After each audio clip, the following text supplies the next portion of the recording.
ശശീന്ദ്രൻ്റെ മന്ത്രിസ്ഥാനവും ചാക്കോയുടെ അധ്യക്ഷ സ്ഥാനവും ഏകദേശം തീരുമാനമാകും. കാരണം ശരത് പവാറിൻ്റെ NCP അല്ല, അജിത് പവാറിൻ്റെ NCP ആണ് ഇപ്പോൾ അംഗീകാരമുള്ള പാർട്ടി. അതുകൊണ്ട് സ്ഥാനം വേണമെങ്കിൽ അജിത് പവാർ പറയുന്നിടത്ത് നിൽക്കണം, BJPയോടൊപ്പം നിൽക്കണം എന്നാണ് അർത്ഥം. മാസങ്ങൾക്ക് മുൻപ് NCP പിളർന്നപ്പോൾ അതൊക്കെ നോക്കിക്കൊള്ളാമെന്നും തങ്ങൾ ശരത് പവാറിൻ്റെ കൂടെയാണെന്നും പറഞ്ഞവരാണ് കേരളത്തിലെ നേതാക്കളെല്ലാം. ഏതായാലും അത് നല്ല കാര്യം, BJPക്കൊപ്പം പോയില്ല.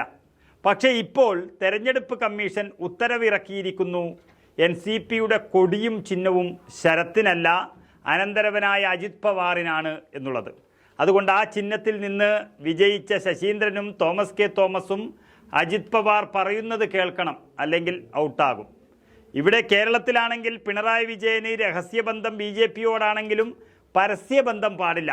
BJPയെ പിന്തുണക്കുന്ന അജിത് പവാറിനൊപ്പം പോയാൽ മന്ത്രിസ്ഥാനത്ത് നിന്നും ശശീന്ദ്രനെ പുറത്താക്കേണ്ടി വരും. ഏതായാലും ശശീന്ദ്രന് 8ൻ്റെ പണിയാണ് വരാൻ പോകുന്നത്. കേരള വനം വകുപ്പ് മന്ത്രി ശശീന്ദ്രൻ രാജിവെക്കണമെന്ന ആവശ്യവുമായി കേരളത്തിലെ അജിത് പവാർ പക്ഷം നേതാവ് NA മുഹമ്മദ് കുട്ടി രംഗത്ത് വന്നു കഴിഞ്ഞു. അജിത് പവാർ പക്ഷത്തെ യഥാർത്ഥ NCPയായി തെരഞ്ഞെടുപ്പ് കമ്മീഷൻ അംഗീകരിച്ചതുകൊണ്ട് ശരത് പവാർ പക്ഷത്തെ പിന്തുണയ്ക്കുന്നവർക്ക് പാർട്ടിയുടെ ഒരു സ്ഥാനവും തുടരാനാകില്ല എന്നാണ് അദ്ദേഹം അറിയിച്ചിരിക്കുന്നത്. പെട്ടെന്ന് തന്നെ തുടർ നടപടികളുടെ ഭാഗമായി കേരള നിയമസഭയിലെ NCP MLAമാർക്ക് നോട്ടീസ് നൽകുമെന്നും തെരഞ്ഞെടുപ്പ് കമ്മീഷൻ ഉത്തരവ് മാനിക്കാൻ എല്ലാ നേതാക്കളും ബാധ്യസ്ഥരാണ് എന്നുള്ളതിനാൽ അജിത് പവാറിനൊപ്പം നിന്നില്ല എങ്കിൽ അയോഗ്യരാക്കാൻ നിയമ നടപടികളിലേക്ക് കടക്കുമെന്നും NCP നേതൃത്വം മുന്നറിയിപ്പ് നൽകി കഴിഞ്ഞു. NCP എന്നാൽ അത് അജിത് പവാറിൻ്റെ പാർട്ടി ആയതുകൊണ്ട് അതിൻ്റെ അധ്യക്ഷനായ അവസരവാദി PC ചാക്കോ ഇനി അട്ടം നോക്കി കിടക്കേണ്ടി വരും. കാരണം NCPയുടെ പ്രസിഡന്റായി ഇരിക്കണമെങ്കിൽ അജിത് പവാറിനൊപ്പം നിൽക്കണം. അജിത് പവാറിനൊപ്പം നിന്നാൽ അത് BJPയുടെ ഘടകകക്ഷിയാണ്. ഇടതുപക്ഷത്തിൻ്റെ നക്കാപ്പിച്ച പിന്നീട് കിട്ടില്ല.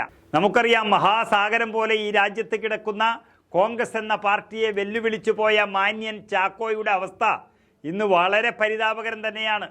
തൻ്റേതെന്ന് പറയാൻ ഒരു പാർട്ടി പോലും ഇല്ല അദ്ദേഹത്തിന്. മാനവും മര്യാദയും ഉണ്ടെങ്കിൽ പണി പോയ ഈ അവസ്ഥയിൽ ഇനി വിശ്രമ ജീവിതം നയിക്കുന്നതാണ് നല്ലത്. എന്നാൽ ശശീന്ദ്രന് അത്ര അപകടമില്ല എന്ന് തോന്നുന്നു. കാരണം 2 MLAമാർ മാത്രമായതുകൊണ്ട് രണ്ടുപേരും അയോഗ്യതയൊന്നും പറയാൻ കഴിയില്ല.